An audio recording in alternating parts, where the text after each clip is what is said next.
See the facts when there was still time. To end our addiction, fossil fuel addiction, dependence on future existence, inventions. Activate, advocate, organize, stand up and join the resistance. There will be a reckoning. Mother Earth is reckoning now. There's no other choice. Hear our children's voice. Earth's on fire, fire, fire, Earth's on fire, truth is in the science, no one was able to fight it. Fire, fire, Earth's on fire, fire, fire, Earth's on fire, truth is in the science, no one was able to fight it.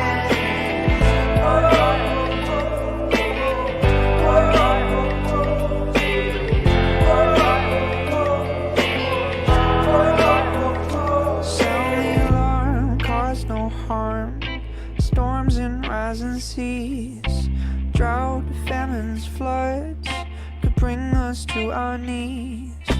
Warning, warning, sound the alarm, take action for humanity. Stop this insanity, get clarity, carbon neutrality. There will be a reckoning. Mother Earth is reckoning. There's no other choice. Hear our children's voice. Fire, fire, Earth's on fire. Fire, fire, Earth's on fire. Truth is in the science. No one was able to fight it. Fire, fire, Earth's on fire. Fire, fire, Earth's on fire. Truth is in the science. No one was able to fight it.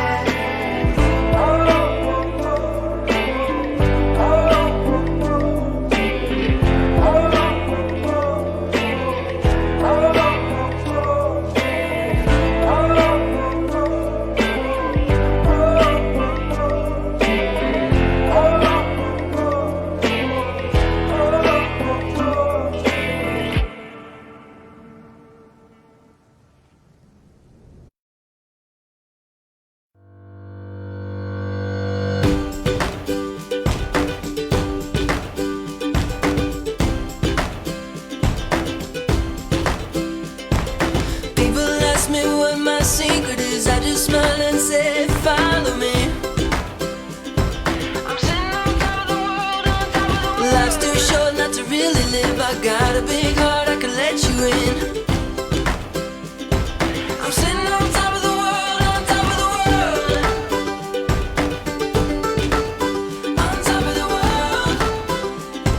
I'm sitting on top of the world, on top of the world. On top of the world. People ask me what my secret is. I just smile and say, live for today. I'm sitting on top of the world, on top of The the sun world. came up and I gotta say, see it in a whole new way. I'm sitting on top of the world, on top of the world. Yeah. On top of the world. Yeah. I'm sitting on top of the world, on top of the world. Yeah. On top of the world.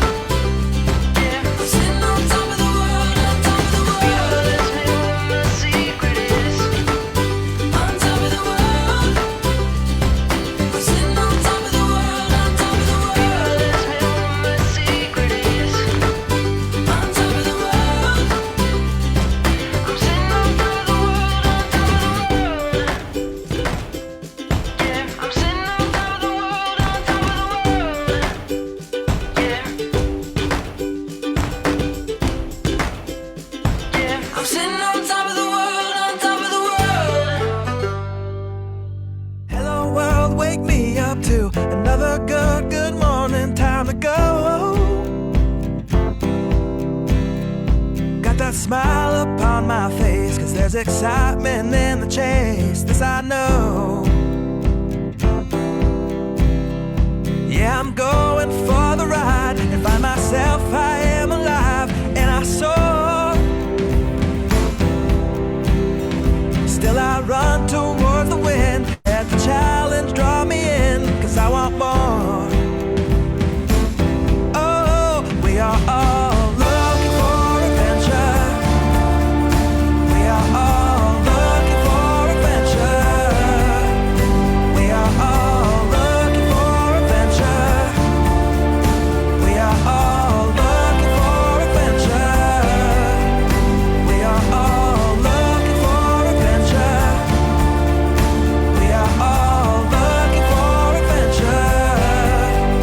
We are all looking for adventure. We are all looking for adventure. Oh, the world is yours to find and know. With every passing day there's more, calling you out to explore. Get up and go. There is joy found in the race, and I feel it in the place where I'm free. And I simply can't deny it, that I feel adventure calling out to me. Yeah, we are all looking for adventure. We are all looking for adventure. We are all looking for adventure. We are all looking for adventure. We are all looking for adventure. We are all looking for adventure. We are all looking for adventure. We are all looking for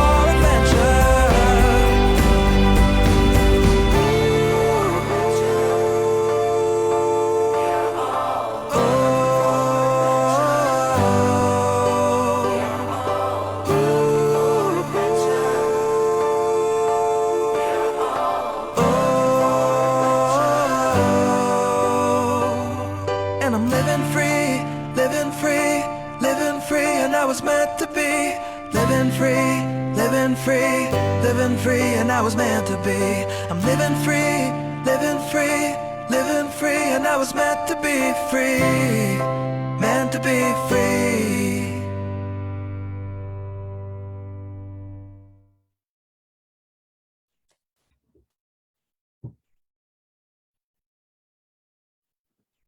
Isang magandang hapon sa inyo, Pinoy climate reality leaders and environmental advocates.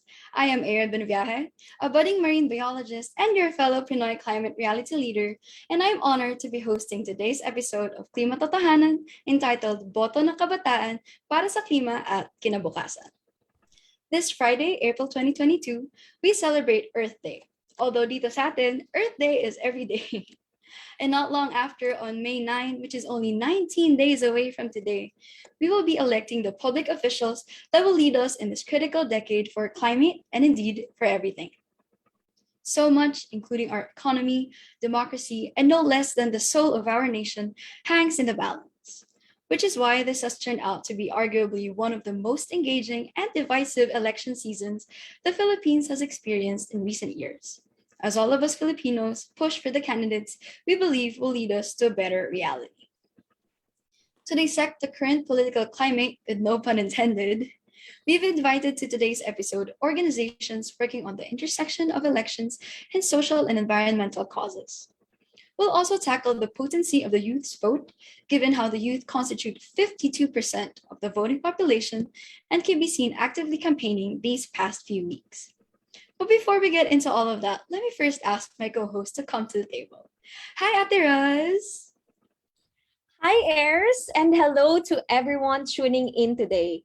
My name is Rosal Morales, a youth leader and youth coordinator for the Climate Reality Project Philippines, and I'll be co-hosting today's episode with Airs.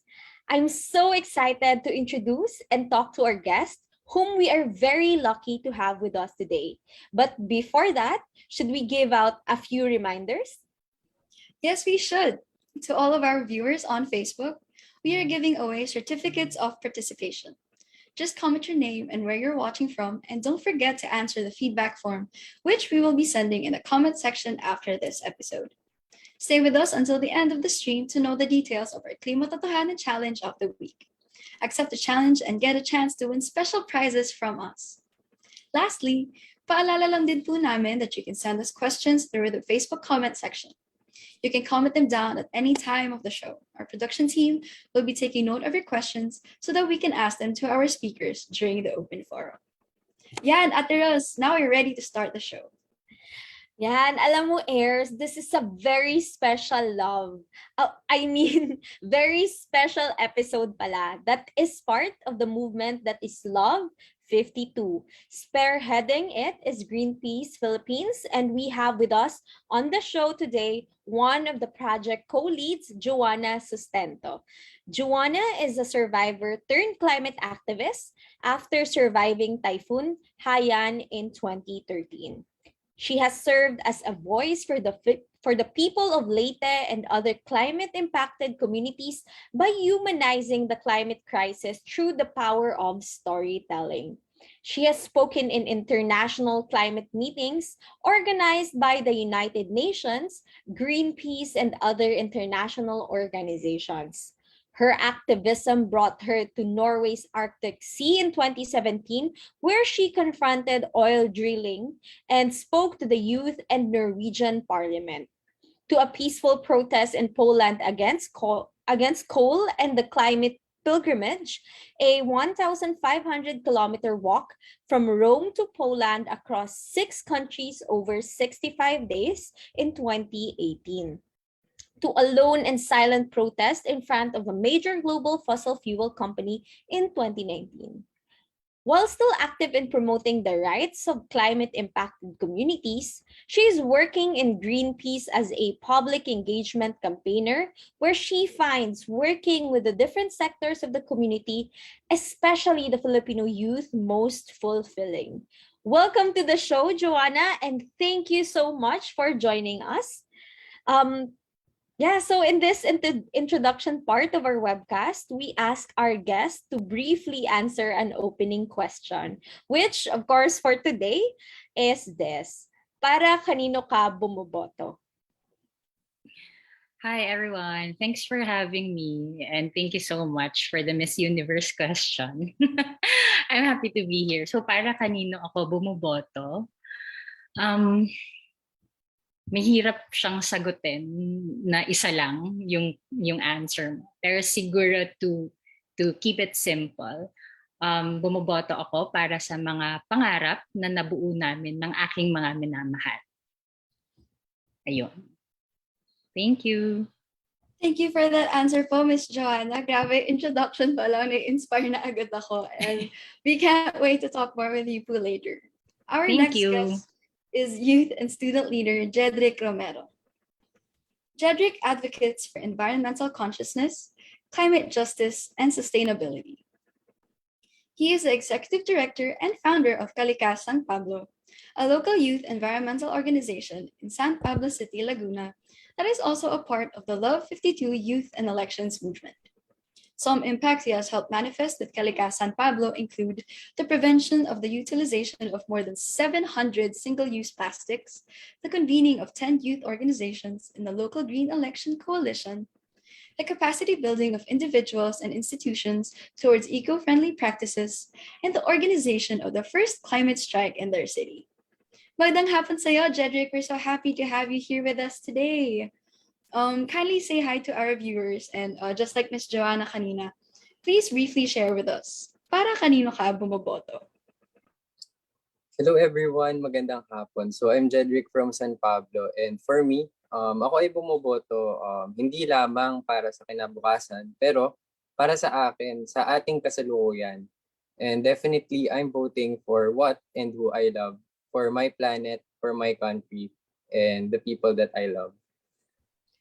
Ayun, thank you very much, Jedryc. Very relevant for our discussion today, no? That's love. You know, people we love and things that we love certainly includes our future also. Yeah, and our next guest is climate and environmental activist Jon Bonifacio. Jon is currently the National Coordinator of Youth Advocates for Climate Action Philippines, or YACAP, or Fridays for Future, or FFF Philippines, and is also an active member of Sari Buhay, a progressive youth environmental organization. He previously served as the Education Coordinator of YACAP, and he is also active with FFF internationally, making sure that the stories of the most affected people and areas, or MAPA, are centered in the global fight for climate justice. As a graduate of molecular biology, he firmly believes in the importance of making science genuinely serve the people, particularly in the context of the climate crisis. Thank you so much for joining us in the show, Jon, and we're very honored to have you. Same as our previous or other guests, ikaw naman, para kanino ka bumoboto? So hi everyone, yeah, thanks for having me. And dun sa question naman, para kanina ako bumoboto, medyo same kay Jedryc. I think it's really about voting for the present and future generations, lalo na dito sa Pilipinas, and especially the most impacted sectors of society talaga. Dun, sila dapat yung ipaglaban natin when it comes to the climate crisis in particular. So thank you for that po, Kuya Jon. Tama din naman yung sinabi nilang lahat actually na our vote isn't really a vote that's just for us. It's a vote that affects everybody talaga. And so with that, last but not least, our final guest for today's episode is none other than Attorney Carlo Africa.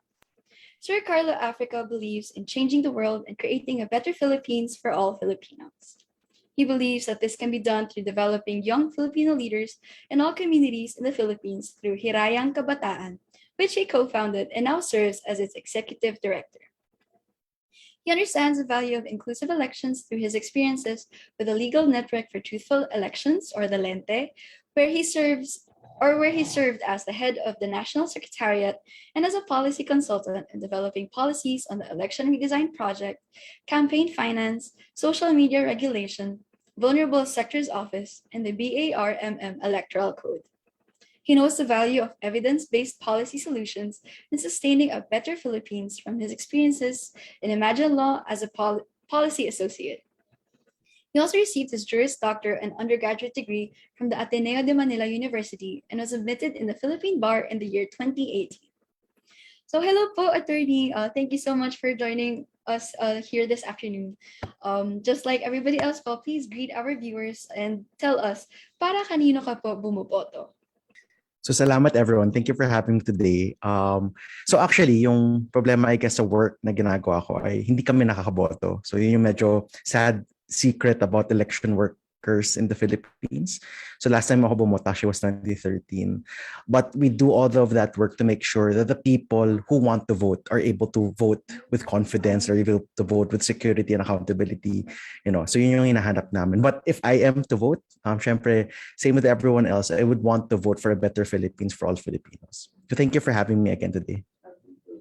Thank you so much, Attorney Carlo. So, wow, that's a very nice, eye opener for everyone. There are people who can't vote, not because they don't want to vote, but because they need to secure that all of us can actually vote for the things that worth fighting for. And of course, for a better future for all of us. Thank you very much, Attorney Carlo. And of course, that completes our panel. At this point, we'd like to introduce a fifth guest who will be making their cameo in between segments. That would be you. We ask you, our dear viewers, the same thing we've asked our four guests. Para kanino ka bumoboto?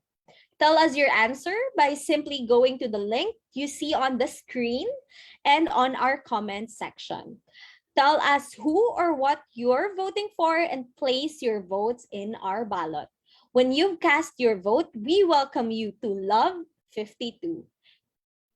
Yeah, guys, so please don't forget to join in and to cast your votes. And now, before we proceed to our discussions, mag-shoutout muna tayo sa ating mga Facebook viewers. So, isang malaking shoutout kay Carlo Colarina na nanonood mula sa lungsod ng Malabon.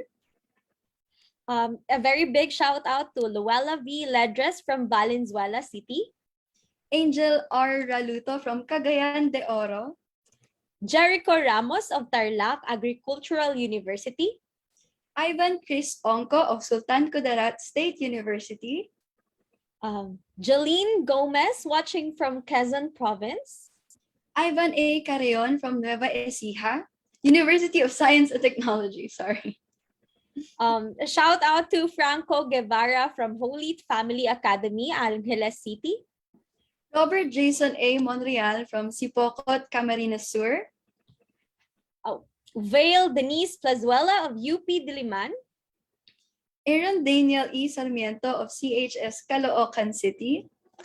Cedric C. Campillo of Cebu Technological University, Danao Campus. Jerome M. Ranciman of Western Philippines University. Gian Irvin Tupas of YesO, watching from Bacoor Elementary School. Fatanan Ivan Lemuel P. of Far Eastern University. James Beaver Lorraine from Naga Camarines Sur.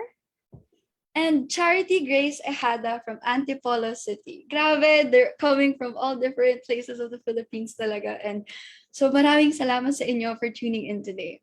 If you guys have any questions for our speakers, please send them through the comment section of this live show so that we can ask them later.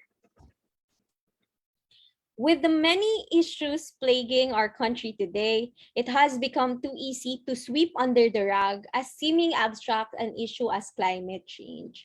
However, as scientists all over the world have struggled to make the world hear in a series of strikes and subsequent arrests that trended worldwide under the hashtag scientist protest recently, we simply cannot afford to delay climate action any longer. Yes, Ate Ros, tamang-tama yan. And I remember watching yung video ni Peter Kalmos' speech at the protest in front of JP Morgan Chase, which is the investment bank that funds the most fossil fuel projects in the world. He said he was taking the risk for this gorgeous planet and for his sons, and that's when he started to tear up. Gen Z naman, in their characteristically dark and very witty humor, have also joked that perhaps the reason they're dubbed Gen Z is because they're the last generation, and truly the youth stand to lose the most in this crisis and by the inaction of our leaders. In his opinion piece on The Guardian, published shortly after, Kalmas writes, out of necessity and after exhaustive efforts, I've joined the ranks of those who selflessly risk their freedom and put their bodies on the line for the earth. It's time we all join them. The feeling of solidarity is a wonderful bond. We have among us today such climate leaders and our guests. Joanna, Jedryc, Jon, and Attorney Carlo, we are very honored to have you here today. Perhaps you can start the discussion by telling us about the actions of your organizations, particularly around the elections.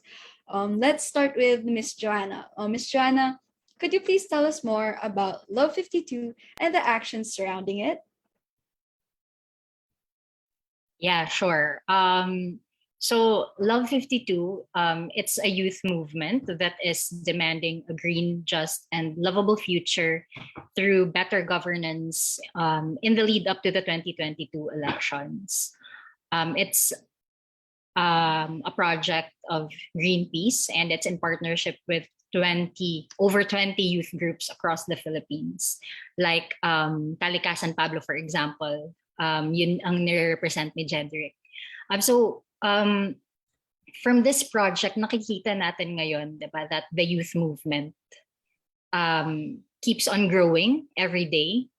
They have been very active and involved in various advocacies and campaigns. So with the Love 52 movement, we convened over 20 youth groups across the Philippines, championing diverse advocacies, from climate to mental health to policy making to defending press freedom, tackling disinformation, to defending LGBTQ rights or women and children, and etc. So these groups were able to create a love letter to the country. So this love letter outlines how the climate crisis affects all of these advocacies and areas. It affects our homes, our loved ones, and our basic right to a safe and dignified life. When we were able to convene all these youth groups na nag-champion ng iba't ibang advocacies, dun natin nakita how the climate crisis affects us all. We have different visions we have different visions, goals in each of our groups, pero isa lang talaga naman yung gusto nating isulong, and that is to have good governance so that we are able to practice our advocacy safely, and at the same time ma-address din yung climate crisis nga na tayo nga lahat ang naapektuhan. The love letter also highlights the Philippine government and the big corporate polluters' neglect of the environment and contributions to the climate crisis, which further worsens its impact. So upon signing the letter, the youth and Filipino citizens in general are committing to join the struggle against the climate crisis and social injustices it exacerbates. So that's what it means when you sign on to the love letter. You are committing yourself to be part of that struggle. And also this love letter na naging output ni Love 52, it was sent to all national candidates, asking them to commit to a vibrant democracy that will enable climate and environmental justice. So what does that mean when they sign, when they commit? So that means they should formulate coherent strategies that will urgently address the climate crisis and the worsening issues across various sectors. And kung maitatanong ninyo kung bakit siya love letter, bakit yon yung pinili namin? Or bakit love yung core message? Because love is what drives us to take action. Tayong lahat marunong magmahal, tayong lahat minamahal. Hindi lang naman kasi sa jowa yan or sa partner. Meron tayong, we love our families, our friends, di ba? We love our advocacies. And dun yung pinaguhugutan natin na bakit ba tayo nagpupuyat to do our academics, or why do we work hard at our jobs? And most people, they do they do both, di ba? They work and they study at the same time. And that's difficult. Hindi yan madali. Why do we also volunteer? Why do we involve ourselves in advocacy work? Kahit na most of the time, it is emotionally and mentally draining. So we may have different answers, we may have different motivations, but really at the heart of it all, we do what we do because we want a better future for our families and our loved ones. We want to pursue something purposeful, something that benefits not just our immediate circle. And that's why the electoral narrative must not be built on personal hate. It must not be built on fear or anger. It must be love. And with that said, love is what drives people to act. And in this case, love is what drives people to vote. And as youth, we move and do our best to engage our candidates, and also in voting for the right candidates that champion the youth agenda. Because we believe that that is both an act of love and hope, showing that we can still do something, we can still do a lot to protect our future. So yun, that is what Love 52 movement is about, and also about the love letter. Thank you so much, Joanna. That is very insightful and very exciting to flesh out like how we can actually create or build a campaign moving forward based on, as you've said, a common and collective vision of a better future. Because as what Joanna said, and I hope every one of our viewers got that right, na even the climate crisis, the issue of a climate crisis is very interrelated, and it's all encompassing, but isa lang naman yung gusto natin, right? A better future for every one of us and the things and people that we love. Let's talk more about that. And again, thank you for sharing, Joanna. Jedryc from KalikaSan Pablo is also part of Love 52. Jedryc, could you tell us more about what your organization is doing regarding the elections? Hello, sure. So I'll just share my screen so I can show some.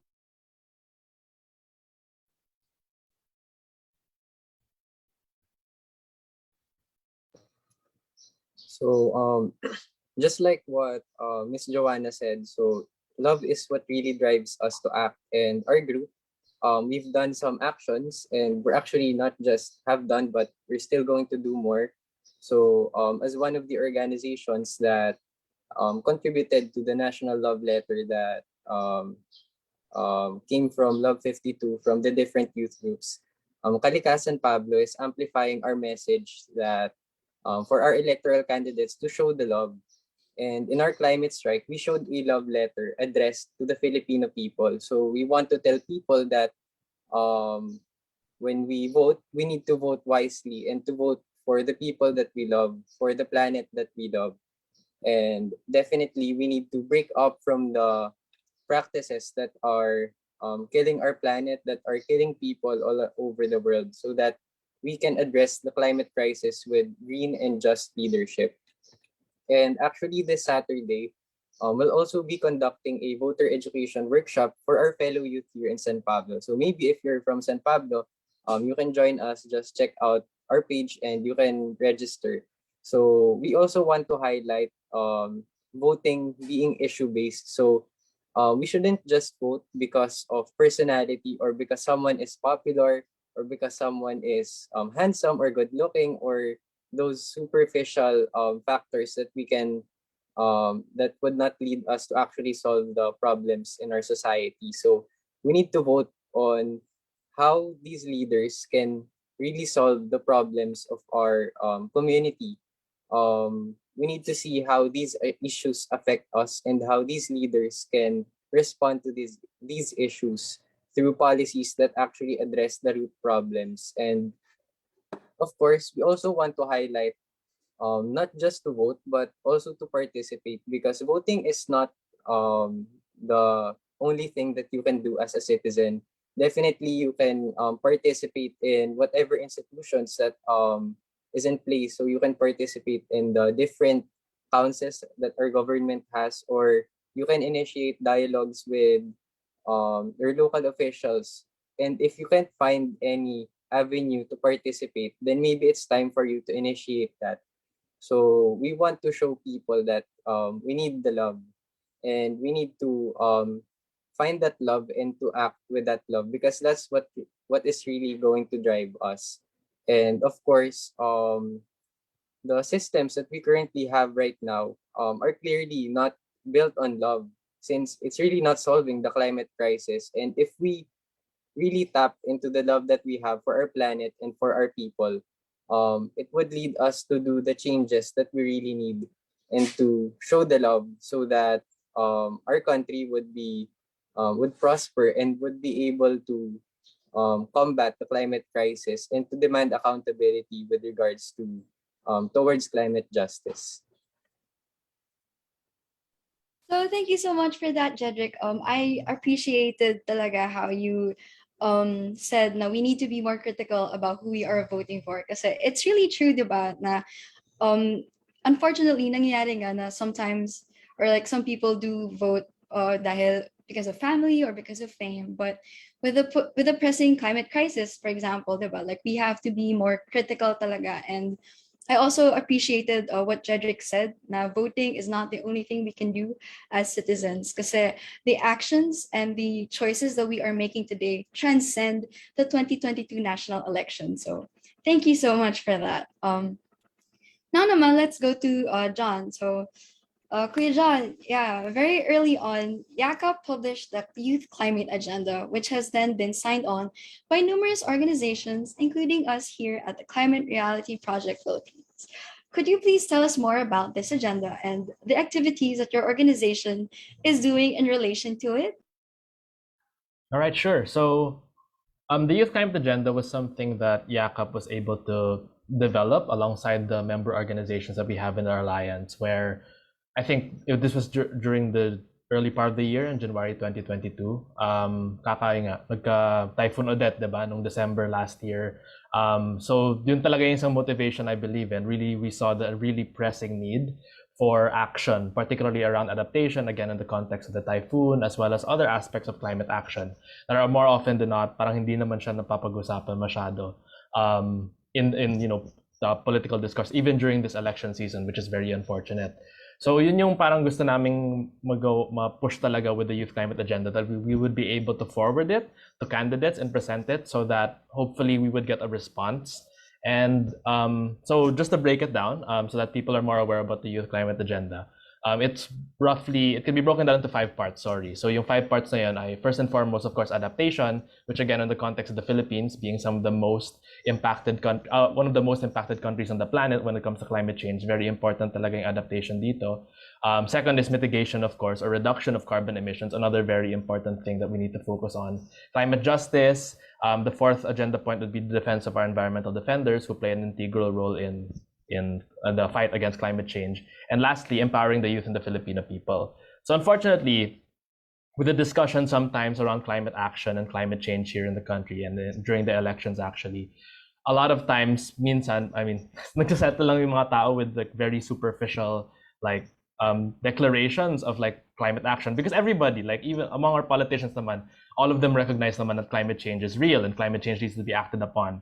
Pero the real, like the nitty-gritty of the like what needs to be done talaga, yun talaga yung medyo kulang minsan when it comes to the platforms of our candidates right now, for example. So that's what the Youth Climate Agenda wanted to sort of address. So in the Youth Climate Agenda, which you can check on our website on yakap.org, it's something that's very comprehensive, we would say. Like, again, it came out of the discussions with the youth organizations at YAKAP's under the YAKAP Alliance, and it really brought out the needs of the different communities and sectors that are impacted by the climate crisis. So, for example, a lot of candidates would bring the call of, we need to transition to renewables, but how would that look like? How would we ensure that the most the marginalized sectors of our society will not be impacted negatively by that transition? The people who are working in fossil fuel plants, for example, or for our jeepney drivers who might be at risk of like getting phased out if there's no adequate support. So those kinds of issues also need to be incorporated with our in our climate agenda, or when on whatever platform you want pushed around climate action this coming elections. So when it comes to the different things that Yakap's been doing so far to push this youth climate agenda, so for one, we were able to send out the youth climate agenda to the senators, senatorial candidates, sorry, this coming election. So we got all their emails, we made a directory, we sent it out, and quite a few responded, and they sent video responses, which we were able to share online in a campaign that we called Klimhalalan. So, and another thing that we were able to do was also make, just continually post regularly about the youth climate agenda and other aspects of the election. So just general voter awareness on our social media pages, again, with all the different organizations that are part of the youth climate agenda network, also participating and sharing that content. And really just making people more and more aware about the reality of the climate crisis. And then just last month, yes, in March 25, yes, we were able to launch a global climate strike. We were able to participate, in the global climate strike, which was set by the International Fridays for Future movement.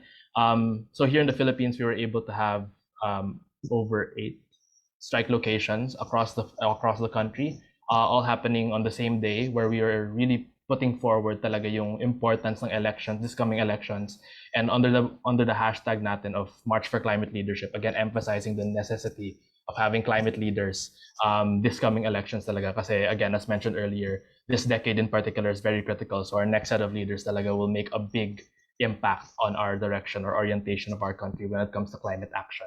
So those are just a few of the things we've been doing with the youth climate agenda. And of course, it doesn't stop with the elections. Talagang after that naman, the purpose of having the youth climate agenda is so that we have something to hold our leaders accountable for, or like with. We have an idea of what needs to be done, so we can really just hold them accountable, keep track of what they've been doing, and compare it to what the people need, what the youth is asking for, and really just hope or really push and fight for the future that we deserve, or we were promised for, or we were promised to us. Lalo na again, that at the end of the day, the youth are the most impacted, particularly the youth from the most marginalized sectors when it comes to the climate crisis. So that's just something we wanted to be able to communicate and fight for with the youth climate agenda. Yun lang naman. Thank you so much, John, and thank you so much for emphasizing that we can't waste more time in solving the climate crisis. And our next leader should include the climate agenda and consider it as an electoral issue, especially in the context of the youth's future nga, no? And that since we're the generation that will need to experience all of the climate crisis effects. So yeah, finally, we have Attorney Carlo. Attorney Carlo, could you share with us what is the legal network for Truthful Elections, or LENTE, and what do you do? So thank you for having me. So the legal network for Truthful Elections, actually meron akong short presentation. So I'll just share my screen. So again, salamat sa pag-invite sa akin, and hopefully, as we get closer and closer to elections, we're all more aware of what we have to do as citizens of the Philippines. So just a quick, so ano lang yun actually, patagal habang hinihintay natin yung presentation. But so about Lente, I'll just go through what Lente does. Lente was actually first established in 2007, and it is the first and only non-partisan nationwide network of lawyers, law student paralegals, and grassroots volunteers engaged to do election work. But when we say election work, what does election work really mean? We do 4 things. First is we monitor the electoral processes. So lahat ng elections lahat ng potential elections na meron tayo, pinupuntahan ng Lente. And we monitor and observe if there are any irregularities, or if may issues na pwede tayo makita. But at the same time, we network and partner with members of civil society, and we do capacity building sessions. So hindi lang to voter education, but we also actually do, we train people to become election watchers on election day. But aside from that, we also raise public awareness on electoral laws and voter rights. So making sure that everyone is informed about the right to vote and the right to actually potentially run for elections. And lastly, we use all of the data that we get through monitoring, through our partnerships, through our capacity building, to lobby for electoral reforms. And yung elections, in the type of reforms na hinahanap namin, is we want elections to be 4 things. We want it to be more accountable. We want it to be more transparent. and we want it to become inclusive because we believe that if we have an accountable, transparent, and inclusive elections, meron tayong national public confidence. And actually, ito yung ginagamit naming hashtag, no? Yung hashtag ni Lente for elections is atin ang election. But for this election, sa atin ang election. Because especially for this upcoming elections, meron tayong COVID na issue. So we wanted to emphasize na elections this year must be safe, where everyone, feel confident that they won't be put in danger, lalo na from being infected with COVID. But the reason why we have these standards is because galing to actually sa international human rights. So all of these three things, it affects the national public confidence when it comes to elections. So doon tayo pupunta sa process, no? So when people, sinasabi ng tao na hindi sila naniniwala sa proseso ng election, likely may connection to sa isa of the standards. Tingin nila hindi accountable yung mga gumawa ng election violations. Tingin nila hindi transparent enough si COMELEC. Or tingin nila pare-pareho lang yung tumatakbo kaya hindi inclusive ang ating elections. Kaya through this formula, we are able to determine whether may kumpiyansa ba ang tao sa ating elections. So, sorry. Go ahead. Sorry. No, sorry. I think that yung susunod na question, I think is ano yung history of elections, no? I think part of the discussion would be like not just I want to go through hindi lang siguro yung elections from 2016 and 2019, but I'll go back to as far as 2004 siguro. Ito yung at least to have a good understanding of where we've gone through from elections, no? Actually, kaya 2004 yung elections na simulan ko. This was because actually Lente was first established because of what happened in the 2004 elections. So I'm not sure if naabutan nyo, baka yung iba sa mga nanonood, kakapanganak pa lang noong 2004. But there was this scandal called the Hello Garci scandal. So at that time, the incumbent president, si Gloria Macapagal-Arroyo, was running again to run for president. Tapos nagkaroon ng leak of a conversation between the running president, the incumbent president with the commissioner or the chairperson of the COMELEC. And ito yung naging issue talaga na napansin ng Lente na bakit ang daming lawyers for our candidates pero parang walang lawyer for our people. So kaya doon actually nabuo ang Lente. And actually from 2004, yung 2007 yung first elections talaga na sumabak na si Lente. And at this time, hindi pa tayo automated elections. So sikat na sikat pa dito yung dagdag bawas or ballot stuffing. So if hindi nyo alam yung dagdag bawas, anong nangyayari dyan sa end, no? Kasi dati hindi pa automated elections natin. So susulat pa natin yung kamay sa blank kung sino yung gusto natin i-boto for president, for senators, mga ganung bagay. So sa end, ang nangyayari, may ballot box tayo after lalagay yung mga ballot doon. Magdadagdag ng ibang ballots in favor of a certain candidate at magbabawas ng ballots within the ballot box from other candidates. So ito yung sikat na election fraud at that time, and actually we call it wholesale election fraud kasi talagang you as many people, pwede mo talagang palitan yung results in every precinct or in every polling place or voting center. And because of this, actually, kaya na-push talaga yung pag-automate ng ating elections. And actually, it was through the passage of RA 9369 na talaga na-automate ng elections natin. No? And nawala na actually yung dagdag bawas. And in 2010, before pala 2010, hindi natin alam, yung 2008, for the ARMM regional elections, ito yung first time talaga nagamit yung automated election system natin. No? So through this process, natuto yung COMELEC natin through our observations, and nag-run tayo ng first ever fully automated elections noong 2010. From manual, naging automated na tayo. So dito natin narinig yung PCOS machines. So from this process, nawala yung dagdag bawas. So nawala yung wholesale electoral fraud. But dito pumasok yung retail fraud. When we say retail fraud, dito yung talagang sumikat yung vote buying. So yung mga kandidato natin, nag-shift sila na, okay, hindi na kami pwede magdagdag bawas. Imbes na target namin yung ballot box, target na lang namin ngayon yung voters. So talaga nag-increase yung efforts on vote buying and nakita talaga dumami reports of vote buying starting with the 2010 elections. And so 2013 election, so itong option to purchase yan yung for our election machines. So nagsimula tayo na COMELEC actually purchase the election machines na for the 2013 elections. But yung 2016 elections, moving there, dito rin yung first use of the paper audit trail for VVPAT. Ayan yung election receipt natin. But the 2016 elections, siguro yung focus dito, this was really the first social media elections that we've had. During this time, talagang more and more people, more and more Filipinos were siguro made aware of social media, and we had a lot more candidates really using social media as part of their campaign. So ito yung nakita natin with the 2016 elections. Kasi after the 2016 elections, dumating naman yung 2018 barangay SK elections. So hindi muna tayo pupunta sa 2019 elections. Yung 2018 barangay SK elections, siguro yung gusto ko i-highlight dito, lalo na for young people. Meron tayong 105 barangays all over the Philippines na walang tumakbo for SK. Zero ang tumakbo for SK.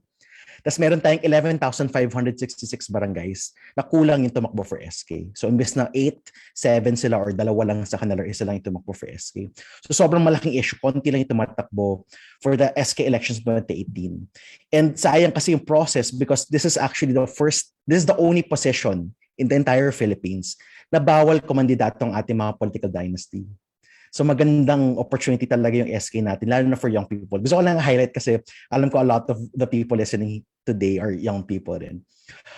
Aside from that, before tayo magpunta sa midterm, nagkaroon tayo ng Bangsamoro Organic Law, plebiscite in 2019. So dito na-ratify yung Bangsamoro Organic Law which was passed by Congress. And ngayon nagka-transition na yung Autonomous Region of Muslim Mindanao to the Bangsamoro Autonomous Region of Muslim Mindanao. So ito yung nangyari in 2019 elections. Tapos doon nagpunta tayo sa 2019 elections. So ito yung pinaka-recent national elections that we've had. Yung pinaka-naging biggest issue dito was yung 7-hour glitch na nangyari sa transparency server. But it's based on the random audit na nangyari naman doon. Mataas yung accuracy rating ng ating vote counting machines. But this is something na, of course, we're wary of. We're always try to be aware. And dito rin nagsimula yung voter registration verification machine. So nagsimula tayo na may voter registration tayo through may fingerprint na tayo and meron na tayong biometrics na ginagamit for registration. Before tayo punta sa 2022, nagkaroon tayo ng plebiscite sa Palawan noong 2021. This was to decide whether Palawan will be divided into 3 islands. And ito talaga yung first electoral experience na conduct amidst the pandemic. So ang nangyari talaga dito, na trial run ni COMELEC actually, yung mga procedures na gagawin niya for this year's election. And what was good about the Palawan plebiscite was mataas pa rin yung turnout of voters. And nakita natin na naging effective naman yung nilagay na operations or processes ni COMELEC in place to prevent giant outbreak for COVID. So there's something siguro a good way for young people to really have more confidence na our elections can be safe for 2022. We just have to follow the proper protocols lang talaga. But I guess ito yung pinaka-difference between the elections in 2016, 2019 from this elections. Yung pinakamalaking difference talaga is yung risk of COVID. I think that's something na naging malaking issue, lalo na nung start of the year. There were even talks of suspending the 2022 elections because of the COVID-19. But ang maganda rin na nangyari, at least over the course of the years, the 2 years na meron tayong COVID, we were in dialogue. Kami sa Lente, we were in dialogue with COMELEC, making sure na yung protocols nila were na maganda. So for example, even minimal things na asking voters to bring their own ballpen instead na one ballpen na pare-parehong gagamitin ng lahat ng tao. And making sure na may masks pa rin tayo or baka hindi na kailangan ng face shield kasi baka mas mag-transmit because of face shield, ba ganung bagay. So we were able to have that process. But siguro going into the actual electoral process, and I think ito yung isang kailangan ko rin masagot na question is yung role ng young people when it comes to elections. And I think magandang mapag-usapan to, lalo na I think may good number. Iba-iba yung numbers depending on age. Some numbers say 52% of the voting population are young people. Some numbers say na 22%. Depende if 35 years old or 30 years old yung maging definition mo of a young person. For me, dapat 35 para abot pa ako as young person. But sa Philippines specifically, legally, yung young person natin is 30. 35 tayo international standards gamitin natin.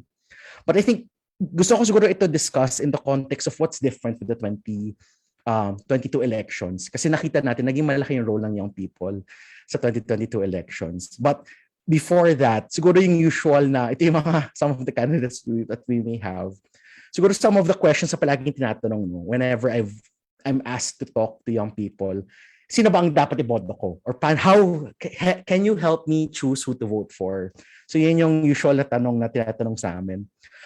But I think before that, gusto siguro puntahan yung challenge the notion of if there is really a youth vote. So despite the 52% of young people, despite 60%, 22% of young people comprising the population when it comes to voting, actually may studies tayo nakita over the past year. And siguro I'll shout out yung isang group, thesis to actually ng some students in Ateneo, wherein they actually looked at data sets from the SWS for the 1998, 2004, 2010, and 2016 elections. And they compared yung youth vote, adult vote, and total votes. And yung nakita nila actually was, as of now, there is no such thing as a youth vote yet. Because in 1998 and 2010 elections, when they compared yung youth vote, adult vote, and total votes, nagkaroon ng 1% lang in difference between the votes of young people and the votes of older people. And in 2004 and 2016, may 8.48% difference lang. So negligible to in a sense na it will be difficult to really say na young people can actually shift who will win for president when it comes to voting. But yung sinabi naman nila is, and I believe sinabi nilang conclusion na as of now, wala pang youth vote. So that's something na maganda natin isipin. But siguro something that we have to be wary of as well is that mababa talaga yung perception of young people on political participation. In a survey in 2021, lumabas doon, 72% of young people do not want to run for public office. So meron pa rin talagang stigma from young people when it comes to politics. And nakita nga natin ito noong 2018 elections na walang tumatakbo for SK despite having the anti-political dicey provision. So there's lack of, participation from young people when it comes to elections, when it comes to politics. At least yung nakita natin some of the data that we were able to see. This was in 2021, all of these data sets. But yung maganda, from the 2021 data set, lumabas rin na 86% of young people believe that actively campaigning and voting in the May 2022 elections can actually create change. So despite the numbers na, baka walang malaking difference between young people vote and adult votes, and walang masyadong matakbo na young people for elections, they still believe na if mag-campaign ka and bumoto ka, you can still create change. And ang ganda ng, ng number na to because nakita natin siya. From interviews with different people, nakita talaga natin may rise of young people joining partisan campaigns. So lumaki yung social media influencers natin, marami sila. Marami tayong youth for blank, mga blank youth, or mga professionals for a certain candidate. So nakita natin na rumami yung mga young people na sumasali sa partisan campaigns. So I think this is a trend na maganda makita moving forward as well. Na hopefully, this can be a wave towards really more young people influencing change in the country. But ako siguro, if tatanungin talaga ako, ano ba talaga yung magiging role? Ano yung pwedeng role ng kabataan? Ako siguro babalik ako sa personal experiences ko as a election volunteer and sa nakikita ko. Because back in 2016, when I started my first time ko mag-volunteer for elections for Lente, naalala ko talaga umikot kami around the country and there was this one voter education campaign na ginawa namin in Infanta, Quezon. Na feeling ko nag-start talaga ng process for me into creating more change, or trying to make my mark in the Philippines a little bit more. But this was this process that really allowed me to really see ano ba talaga yung, perception in different people. Itong voter education, ginagawa namin usually, sinasabi namin, ito yung top election offenses, ito yung rights niya sa voter, rights niya sa poll watcher. But hindi ako sure if nakakatawa or medyo nakatakot. May isang tao doon, nag-raise ng hand, sabi niya sa akin na yung voter education po maganda yan. Pero sa totoo po, wala siyang kwenta. Kasi titingnan niyo naman yung balota, pare-pareho lang naman yung tumatakbo. And coming from data, tama naman sinabi ni Kuya. Tama sinabi ni Manong, mga 74% of governors, 68% of House of Representatives, 68% of our vice governors, and 55% of our mayors all come from political dynasties. So issue talaga siya. And it was this process na at that time, alam ko nandun lang ako to give electoral rights. But it was really a process for me to really see ano ba talaga yung nagiging problema ng Pilipinas mismo. And I think from shifting, I think we have to shift the question for young people na hindi natin tanong sa mga kabataan, sino ang dapat iboto ko. But I think yung tanong natin sa kabataan, ano ang hiraya ko para sa Pilipinas? Hiraya means vision, hiraya means dream. So I think it's important for us to answer this question first, because having an understanding of the vision that we have for our country, it will be easier for us to determine ano yung type of vision, ano yung type of candidate na hanapin natin for our country, no? And ako mismo, going through that process, and sabi ko nga, we want a better Philippines for all Filipinos. But it was this process that allowed me, through my experiences sa Lente, through experiences in law school, and through all of the different elections I've been a part of, na maganda to really go through different people. So find your advocacy, find that vision, and go through different people and understand ano ba yung mga nakikita nilang problema, ano ba nakikita nilang mga hiraya. So shift na natin yung question, hindi na hiraya, ano yung hiraya ko para sa Pilipinas, pero I guess yung tanong natin, ano yung hiraya natin para sa Pilipinas? I think through this process, we are able to understand, at least in my process, na importante yung kabataan when it comes to creating change for the country. And yeah, because of this, we were able to create our own NGO. And from my own vision, naging vision talaga namin, a better Philippines for all Filipinos na led by the youth. So parang yung naging question namin, from my own vision, I was able to go around to talk to different people, understand yung issues nila, understand ano yung vision nila for the Philippines. Nagkaroon kami ng collective vision, a better Philippines led by the youth for all Filipinos. And nagsimula siya from just volunteering in elections and understanding ano ba yung hinahanap ko for the country. Because I think elections is not just an opportunity to shape the country. It is also the opportunity for young people to shape ourselves.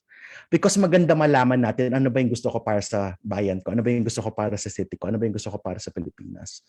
And ako naniniwala ako na young everyday Filipinos, we're not just here to become voters. We can be leaders too. So sana yung mindset natin when it comes to election, hindi lang ako nandito para bumoto. Nandito ako to actually try to create change. And yeah, magsimula yun sa sarili. Magsimula with finding where you want to go and looking for the people who would go with you, no? And ako naniniwala ako na ang kabataan na magbabago ng Pilipinas. Kasi ang kabataan makabagong bayani natin. So going back to the question, yung role talaga ng youth for me is it will be young people who will change the Philippines. So hopefully we take this process, we take the electoral process as an opportunity for us na hanapin paano ko ba mababago ang Pilipinas. So thank you everyone. So gusto ko lang pong magpasalamat for that, especially when Attorney Carlo said na, kami mga kabataan, we don't just have to be voters, we can be leaders as well. Election seasons po talaga, it's a really great opportunity for us to participate and to find our own advocacies and all that. And for me po, that was such a hopeful and insightful discussion, especially for me na first-time voter. And lagi ko pong naririnig na, bata ka lang naman, wala ka naman masyadong, lagi po talaga siya naririnig. So, at some point during your discussion, I felt more than just a host here, like naging avid learner talaga ako about what's happened through the years and what else we could do.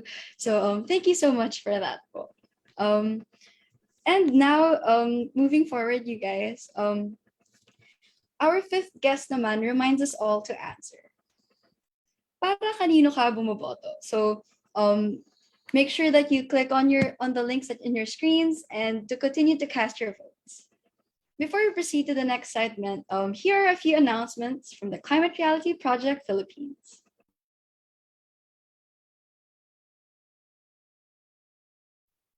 Let us talk about solving the climate crisis through the lens of the Filipino youth.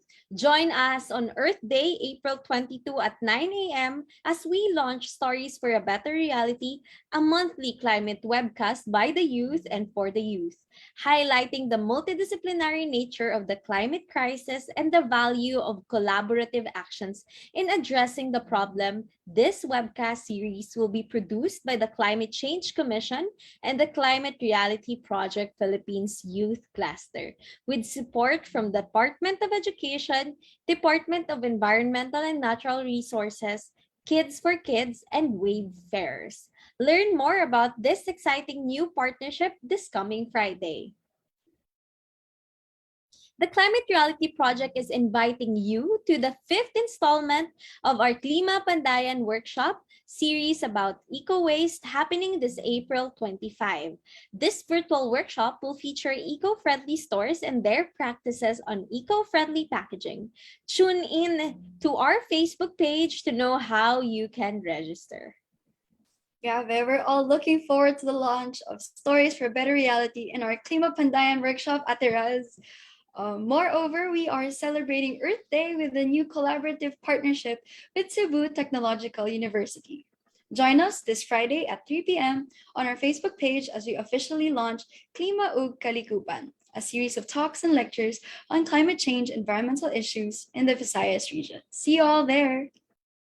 But aside from that, gusto rin po namin i-share sa inyo mga initiatives at event ng ilan sa ating mga advocacy partners ng ating Klimatotohanan webcast.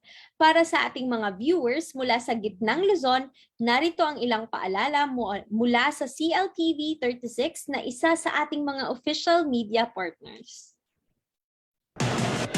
Take full advantage of the power of TV and digital media when you advertise with CLTV. Through CLTV, you can now have your very own TV commercial for your business at a reasonable cost. And not only is your business authenticated by a reliable and trusted TV station, you can also reach our captive audience through CLTV's various digital media platforms at the same time. Contact us to avail of these exciting advertising opportunities.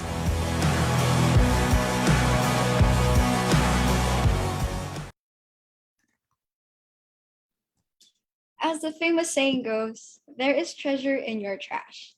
But we can also say that there is still value for your old defective cell phones. Did you guys know that several precious metals can be retrieved from your e-wastes? These metals are usually obtained underneath the ground, which involves deforestation and mining. And by simply donating or recycling your e-wastes, we can help in conserving energy and our natural resources. Also, we protect our planet, the local landscape, and our animal population for future generations to enjoy. You can help the earth breathe. So donate your e-wastes now. UP Circuit is currently having their week-long e-waste collection drive this April 18 to 24, 2022 from 11 a.m. to 9 p.m. You can bring it to Phase 2, UP Town Center, first level, 216 Katipunan Avenue, Diliman, Quezon City, near Owndays and Lacoste. See you there. Also, you guys may register for our very first webinar, hashtag TEP Talks, E-Waste Intensity and its Impact in Our Society on April 29, 2022. You may register here on the link on your screens or through the website at tinyurl.com/TEPtalks01. We are also happy to share that the Climate Reality Project Philippines is supporting the Youth Climate Agenda 2022, spearheaded by one of our Klimatotohanan partners, Youth Advocates for Climate Action Philippines or YACAP. Malapit na ang May 2022 national elections. As the climate crisis continues to worsen, we need leaders who will take on the task of pushing for a sustainable, people and planet-centered Philippines for current and future generations of Filipinos. The Youth Climate Agenda 2022 serves as a challenge to our candidates to put just and green leadership at the heart of their campaigns. Oops, excuse me, we have a guest. To learn more about this, visit YACAP's Facebook page at facebook.com/YACAPphilippines. In celebration of Earth Month, the Society of Development Communicators from the Batangas State University, Pablo Bourbon Campus will be spearheading an environmental and educational event themed Earth Care, Conservation, Conversations, Active Participation, and Rehabilitation Actions for the Environment, which is a full-day event filled with environmental discussions and a virtual sustainable fashion show to foster learning, inspiration, and initiative in taking care of our planet Earth. The event will take place on April 25, 2022 from 8:30 a.m. to 4 p.m. via Zoom and Facebook Live.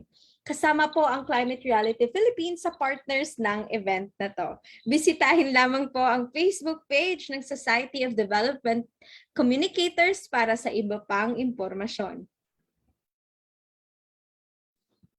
Gusto rin po namin i-share sa inyo ang ongoing initiative ng Wear Forward, an AI-powered circular fashion marketplace and virtual wardrobe. For decluttered clothes and textile donations, click the Donate Your Textile Wastes button at the bottom of part of the website. You can also drop off your donations at Wear Forward's Responsible Waste Lane booth on April 18 to 24 at UP Town Center in Quezon City and on April 22 to 24 at the Brisa, Davao City and Harbor Points in Subic for the Earth Day celebration and on Metro World Lifestyle Malls starting in May. Wear Forward accepts textile wastes, such as pre-loved, refashioned, or dead stock clothes and accessories, such as shoes, bags, jewelries, and other textiles like beddings and curtains, as well as dead stock, off-cut, and pre-loved threads, yarns, and fabrics. They also accept fashion supplies, tools, and equipment such as dyes, scissors, garment racks, sewing machines, and more. Kindly go to Wear Forward's website at wearforward.com and sign up now.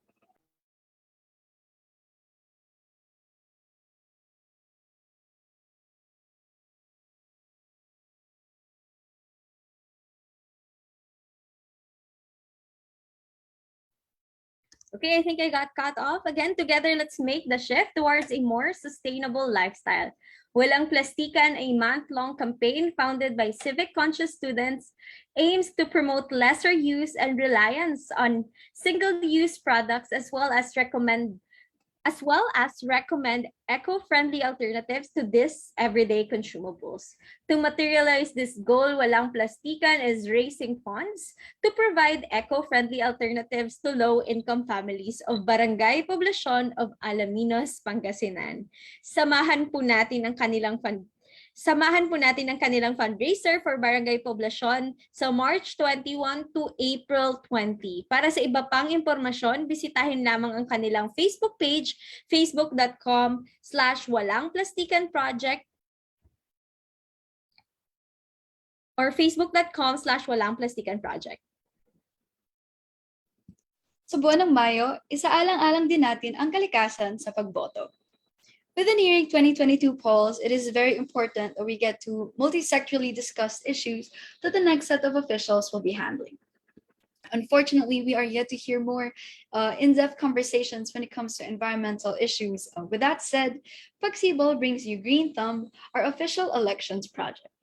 Green Thumb is a podcast series that tackles timely political and environmental climate in the Philippines. Through this, we aim to bring more awareness to everybody as we empower nature. Visit Pagsibol's Facebook page at facebook.com/pagsibolorg to know more about Green Thumb. So now, JP Mappers, are you ready for the greatest show? The JP Map National, together with Corporate Social Responsibility Committee, will be having the grandest and greatest show of the summer.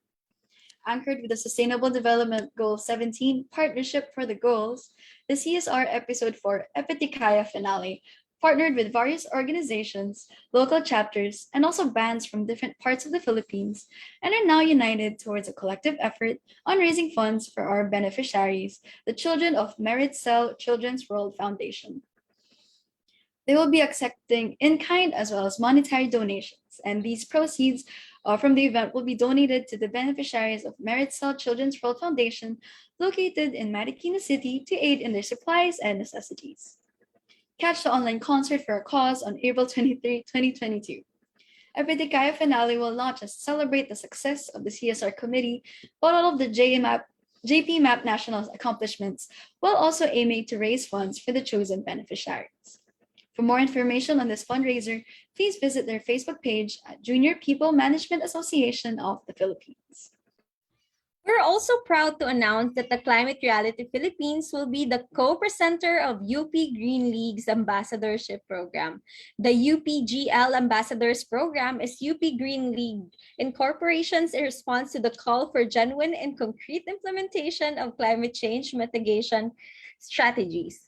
With the Philippines remaining to be one of the most disaster vulnerable countries in the world, most especially during this pandemic, it is imperative that our advocacies towards people and planet centered adaptation, climate justice, protection of envi defenders, and empowerment of the Filipino people must be ingrained into the consciousness of the public in pursuit of a united stand towards a more socially responsible government and resilient environment. Sign up using the link in the screen and be one of UPGL's environmental ambassadors. And click bit.ly/GL29 ambassadorship. Exciting benefits await our future ambassadors. We are calling all climate advocates, writers, and poets to join When Is Now, a global creative collaboration for urgent climate action. Organized by the AGAM Agenda, Climate Vulnerable Forum, and Institute for Climate and Sustainable Cities, When Is Now is an open, evolving call for creative expression and collaboration to demand for urgent climate action. All you need is a seed of an idea, a string of words, and your willingness to share your experience, as well as knowledge, and respond to others' experiences of the climate crisis. To learn more about this initiative and how you can submit poems and seeds of creative climate actions in many different forms, visit whenisnow.org. Altogether, Agam Agenda will be interweaving lines of poetry into a web that stretches across the planet, asking when and demanding now. We also would like to invite everyone to order your copy of Harvest Moon, Poems and Stories from the Edge of the Climate Crisis. Harvest Moon is an anthology of loves and lives of stories that thrive at the border of and edge of the climate crisis. The book features over 50 award-winning and emerging writers, photographers, and artists across Africa, Asia, the Pacific, and Latin America. In keeping with the vision of a beautiful yet accessible book for diverse readers, the AGAM Agenda and the Institute for Climate and Sustainable Cities are offering this limited edition, Philippine edition at a significantly marked down price. Order yours now at the link flashed on your screen. Heirs, at this point, we would also like to announce those with the winning answers to our Klimatotohanan question from the last episode.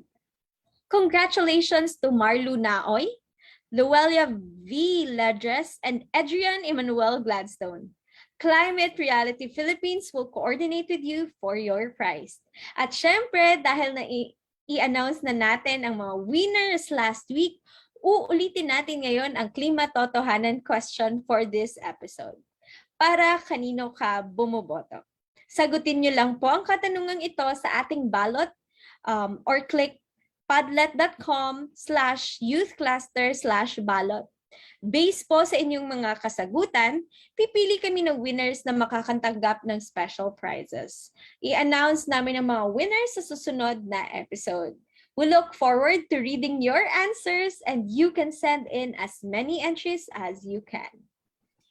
That's right. Thank you for that, Ate Rose. Kaya make sure that everybody cast in as many entries as you can talaga. And on that note, in our next segment, we will be focusing on the youth vote.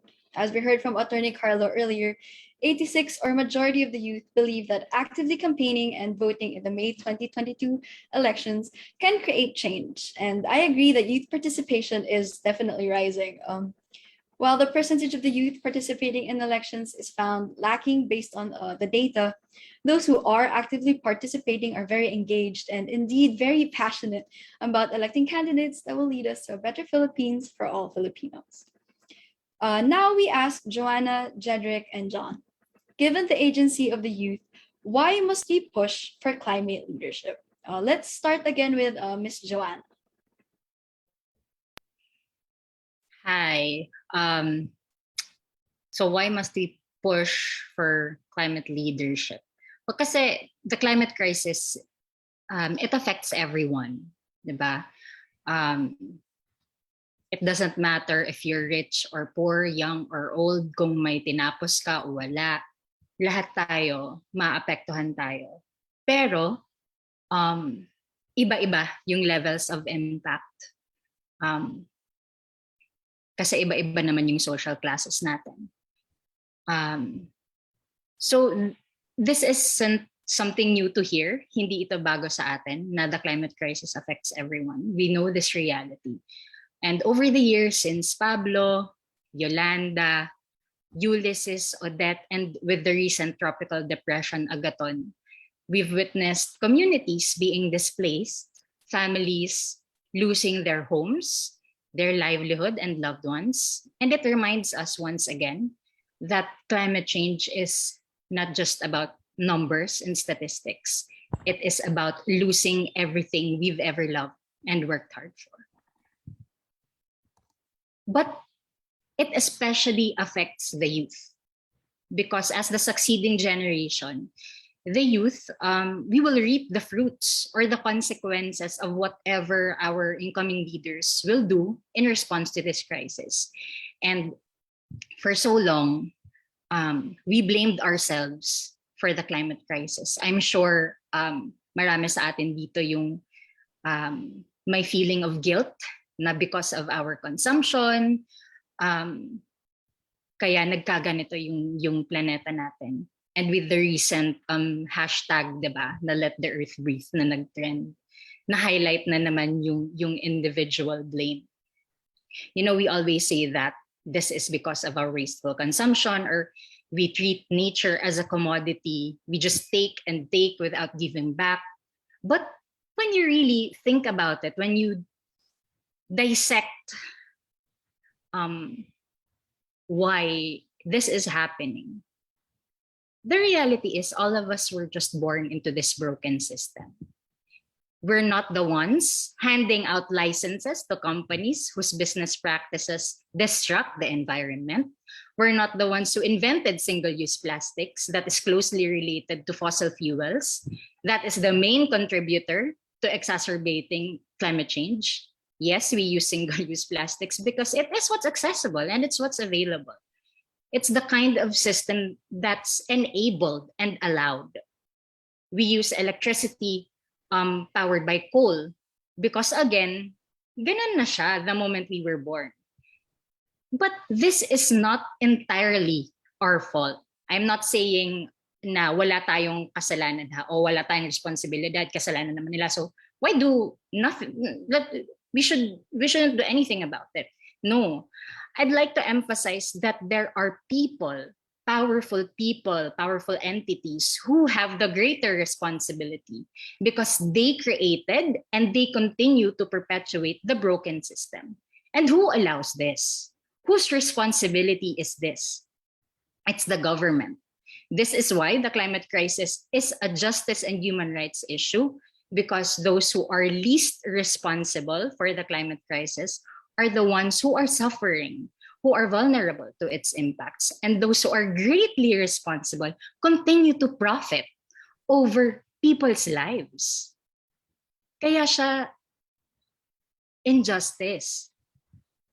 So, kaya kailangan na tayong mga youth pa naman ako, kailangan na mag-i-push natin sa mga kandidato ngayon, presidential, vice presidents, senatorials, na kailangan part ng plataforma nila ang climate crisis, because it is this global problem na magde-define ng future natin. We will lose our future if this isn't addressed. If our leaders do not take action. Kahit na marami tayo na mag-reduce ng energy consumption, mag-delete ng emails, mag-reduce ng single-use plastic consumption, kahit na tayong lahat, hindi natin gamitin yon. If our leaders and the system itself still perpetuates that kind of system that destructs the environment, wala tayong mapupuntahan. Our efforts, it won't make significant impact. And the deadline that we have now calls for radical action. Hindi na pwede na tayo lang yung kikilos. Kailangan talaga yung mga liderato natin, yung gobyerno natin, and the corporations, they should take action. They should be accountable because sila yung nag-perpetuate ng sistema ito. All right, thank you, Joanna, for sharing with us the importance nga ng climate leadership and, you know, in a climate justice work. Sorry, nag-a-agree din daw yung pusa ko. All right, so with that, let's also ask Jedryc. What do you think, Jedryc? Why must we push for climate leadership? Ayan, so it was highlighted by Ms. Joanna that everyone is affected by the climate crisis. And I also want to highlight na the climate change is not just an environmental issue. It's not something na maapektuhan lang yung mga plants, ganon, yung ating air. But it's an everything issue na lahat ng facet ng buhay natin maapektuhan na from the water we drink to the food we eat, basta lahat ng bagay na tungkol sa buhay natin would be affected in some way or another because of the climate crisis. And hindi siya future or distant problem. It's already a problem affecting us now. And kitang-kita yan sa mga typhoons na dumadaan sa Pilipinas and sa other vulnerable countries. It's something that's already happening. And we really need to push for climate leadership because we're not just fighting for our future, but we're fighting for our now, for our right to live, di ba? Na ngayon, gusto natin na makatira tayo sa tahanan natin na hindi tayo anxious of the climate or anxious that maybe tomorrow there would be a big typhoon, di ba? And talagang makikita natin siya, yung mga issues natin. So like, if you go outside your house, maybe you'd see some mismanaged waste. Makikita nyo plastic nakakalat. And those plastics actually come from fossil fuel. So 99% of the plastic 99% of plastic is made from fossil fuels, diba? And if we just try to reach out and to educate ourselves, we would really see na napakalaki ng problema. And this big problem needs to be solved by genuine leaders na talagang makikinig and would actually respond to the root causes of the climate crisis and would put forth proper changes to this system that's breaking our planet and our lives, di ba? And lalo na ngayon na the next set of national leaders would be having a term na 6 years. And di ba ang sabi ng scientists na we only have 2030 to have our carbon emissions. So kung 2022 na ngayon, tapos parang hanggang 2028 ba sila or something around that, na sila yung magde-decide for our present and future. So if we elect the wrong leaders, ang mangyayari for 6 years, magdudusa tayo, and then for the next 2 years, we'd be scrambling for our future and present kasi hindi tayo nag-decide ng ayos, hindi nakuha yung tamang action, and we really don't have the leisure of waiting or doing nothing. Kasi as much as what we do matters, what we also do matters. So our inaction can really affect everything and can break or make the systems that we have. And ayun, lastly, I also want to share na with regards to what Sir Africa of Lente shared. So dito sa San Pablo, really, hindi namin deny na sa youth organizations dito, kahit madami, it might be the same people, ganun, or parang konti lang yung network of active youth here in San Pablo. I mean, hindi naman pala konti. May maraming active youth leaders, pero we don't deny that there are some youth that are not yet engaged or hindi sila aware sa climate crisis, hindi sila aware about voting or about civic participation. And we really need to reach out to those youth and other citizens that might not necessarily be engaged or not be as aware. And ayun, actually parang dun sa isa kong org, naging partner namin Lente, and we did a research sa mga sangguniang kabataan. So ayun, that's one way of how we can engage ourselves, di ba? If you're planning to create change in your community, maybe one way of doing that is to join the SK, di ba? Tumakbo kayo sa next SK elections and maybe kayo na yung next climate leader in your community, di ba? And definitely, if yung mga leaders natin ngayon, hindi sila magle-lead ng maayos, edi tayo, ganon. And we're going to keep pressuring them and keep demanding them because kahit tayo mag-lead ng maayos, kung hindi sila mamumuno na maayos, tayo rin ay magdudusa at hindi rin natin makukuha yung gusto nating climate actions and climate justice. So, ayun, it's very important for us to push for climate leadership for our future and for our present. Thank you so much for that, Jedryc. I really liked what Jedryc said, Ninya, that climate change is an everything issue and that we're really not just fighting for a future, but also for our now. So thank you so much for that answer. So now let's go to Kuya John naman. Kuya John, what are your thoughts naman on this question po? I feel like I'm gonna repeat yung mga sinabi ni Joanna and Jedryc kasi they were able to cover so many bases with their answers. Pero yun nga, I mean, the climate crisis is here na, and we also recognize that at the rate we're going, with emissions still rising and all of those kinds of things, talagang yung youth yung magsasuffer at the end of the day. We are the ones that will be most impacted in the last analysis. Of course, understanding na even then, of course, the most marginalized sector of society, the youth in the most marginalized sector of society will be the ones who will be bearing the impacts talaga when it comes to climate change. So it's really in that spirit that we have to see it in ourselves na kailangan talaga natin umaksyon. And one avenue talaga of this action is the upcoming elections. Kasi we recognize na the next set of leaders will be electing into government this May will decide in large part yung course of action natin as a country, which has a lot of implications on the lives of everyday Filipinos. Kung anong gagawin natin when it comes to adaptation, mitigation, all of that will be decided a lot by national and local policy. So the next set of leaders natin, we have to be able to make sure that they are very much aware of the climate crisis and they know how to, they are also pushing for a just and green solution or a way to address yung climate change. But building off of Jedric's point, like hindi lang naman, I like the way the question is phrased pala kasi hindi lang naman climate leaders yung mga i-elect natin kasi tayo rin naman, climate leaders tayo. Kasi at the end of the day, we are the ones who will be holding the leaders we elect up to task.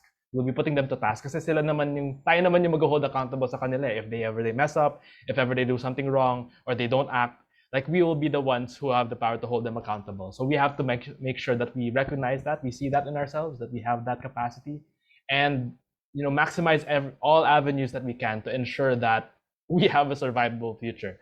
That's really what we're going for here. Now we are able to live and survive and dream and all of those kinds of things. That's what we're fighting for. So we have to really maximize all the avenues available, elections, working with communities, building talaga power from the ground up. Those kinds of things we need to see in ourselves as youth, spend our time, find out how we can contribute to the movement, because that is where I believe climate leadership really is. Not with the people in power or whatever, but because we do have the power. We have the power. We can grasp that power, and we should at this point in time, lalo na in the face of climate and ecological collapse. So yeah, that's what I would say. Absolutely, John. In this critical decade that has been rightly dubbed our last window of opportunity to limit global warming to 1.5 degrees Celsius, it is imperative that we have leaders who will fight for us and will fight for a safe, livable future for all. And many, if not all of us, probably saw the hashtag Let the Earth Breathe post recently as a reaction to the scientists' protest following the release of the latest IPCC report on adaptation, which the UN Secretary General has dubbed an atlas of human suffering. With Agaton joining the long list of names of the Philippines' climate tragedies, Filipinos definitely know what suffering looks like. So we ask our guest, what does climate leadership look like, and what are the characteristics of a climate leader that young people are looking for? John, let's start again with you this time. Sige. I think very important is that whoever ends up being the next, in the leadership and our next set of leaders pala, they listen to the people. That's very, very important. Lalo na kasi sometimes, listen to the people and the science, because there is that thing where we recognize there's a climate crisis. We hear about, things like 1.5 degrees Celsius, rising carbon emissions, etc. But very, very important are the narratives and the experiences of the people on the ground who are most impacted. So we need leaders who are able to listen and understand na hindi lang naman siya, okay, so we need to transition to renewables, let's do that right away. Parang hindi lang naman ganun eh. It's not that simple.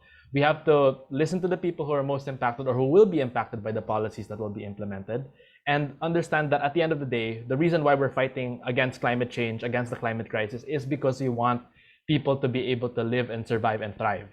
We want people's well-being to be prioritized. We want the planet's well-being to be prioritized. These are the things that we're fighting for talaga. So it doesn't make sense if your solutions to the climate crisis end up undermining yung well-being ng Filipino people. So that's the sort of leadership we also want. We also want a leadership, in particular in our current situation as a country, na the Philippines being hindi naman tayo yung pinakamalaking emitter ng carbon dioxide or greenhouse gas emissions. Like, we need a leadership that is vocal about the situation of the country and who is willing to hold the industrialized or the global north, the Annex 1 countries, hold them accountable for the emissions that have historically contributed to the climate crisis. Kasi sila, at the end of the day, it's really unfair. That's the whole premise of climate justice na yung mga nag-emit for the longest time, like they have been emitting and benefiting from their carbon emissions, etc. And yet it's countries like the Philippines who, even if you delete the Philippines from the face of the earth, like negligible yung impact on carbon emissions, unfortunately, we are the ones impacted so much by the climate crisis, in the typhoons, in the droughts, rising sea levels that we're experiencing almost every year. So the leadership, the next set of leaders, really has to be vocal and really has to maximize the avenues presented by international conferences, as well as all the other different avenues that can be explored, to make sure that we are essentially that preparations are being dealt out, and that we are able to seek accountability and get accountability from these countries. So I think those are like two of some of the most important like characteristics, I would say, of the next set of leaders. But of course, there's so much more that that we can ask for our leaders. Pero yun na lang for now. Thank you so much for your answer po, Kuya John. So kahit dalawa lang yun, they're very impactful talaga. And so yeah, now let's move on naman to Jedryc. So Jedryc, what does climate leadership look like to you? Yeah, so personally, actually, same lang kami ng answer ni Kuya John na we need a climate leader that has enough humility to listen. So kailangan makikinig siya sa experts, sa scientists, sa environmental defenders and advocates. So hindi mo kasi masosolve yung climate crisis alone, and maybe not even with your own individual knowledge. Kasi syempre, hindi naman natin alam lahat, di ba? Especially the actual narratives of the people who are affected by the climate crisis. So yung mga maapektuhan pagka magta-transition to renewable energy, or yung mga naapektuhan tuwing may bagyo, di ba? So we need leaders that will actually listen to the cry of Mother Earth and of our people. Yung gagawin niya na yung mga processes and governance niya is participatory, na hindi tayo ma-exclude and left out from decisions that affect us, our planet, and our people. So lalo na tayong kabataan, kasi if you would see na the youth are actually amplifying different messages and demands already, and you really just have to listen, di ba?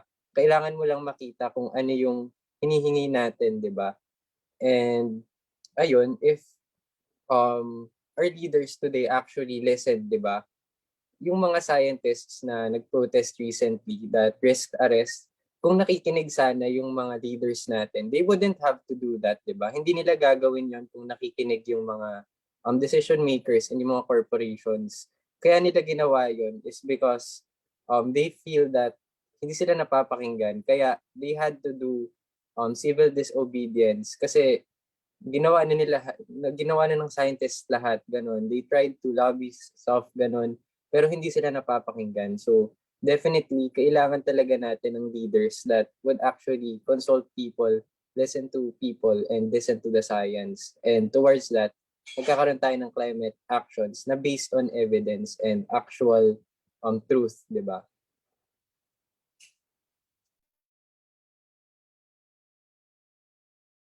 Yeah, thank you, Jedryc, for your insight. And yeah, similar to the previous sharing no, na the our current like vision of someone a climate leader is someone who listens and of course prioritizes um the welfare of our citizens towards a better future for all of us.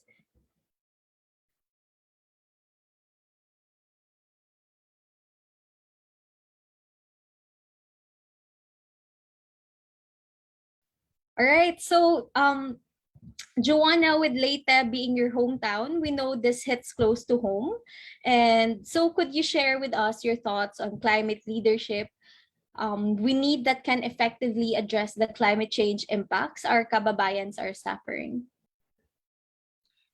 Um, well, from what I gathered from Jedryc and John, I definitely agree that we need leaders who will listen to the experts, and also listen to, especially to the vulnerable communities who are impacted by the climate crisis. Kasi ito yung usual na napapabayaan lalo na sa recovery part. Whenever a typhoon hits, maraming mga NGOs and LGUs who na nagka-come together and they send relief aid, nag-recovery operations na sila. And most of the time, it's the consultation part that is forgotten. Consultation, bakit kailangan yun? Kasi the community members are the experts of their communities. They know what they need. So kailangan nakamatch kung ano yung ibibigay ng natulong ng mga NGOs ng gobyerno doon sa kailangan and sa capacity ng communities. So that's one. Next is, okay, after the leaders listen to these stories, to stories of tragedy, survival, etc.